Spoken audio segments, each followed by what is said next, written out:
So yun na nga guys at Game 2 ng harapang Yokohama B Corsairs at Nagasaki Velka kung saan susubukang bumawi nila Kai Sotto sa pagkatalo nila kahapon. Maganda nga ang scouting ng Nagasaki kay Kai dahil na-contain nila ito at 4 na rebounds nga lang ang nagawa nito sa kabuuan ng ball game. Malayong malayo yan guys sa rebound output niya kumpara ng mga nakaraan nilang laro kung saan double-double threat nga ang ating pambato.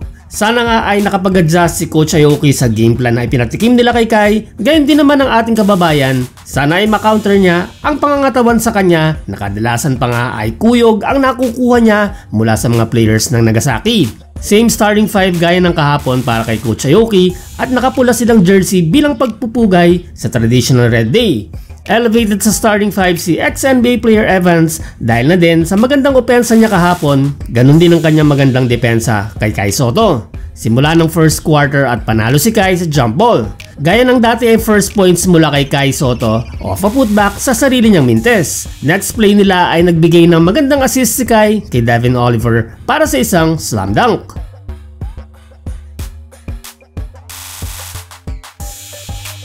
Hindi nagkaintindihan si Kai at Utov sa isang pasa ni Kawamura at turnover nga para sa B-Core.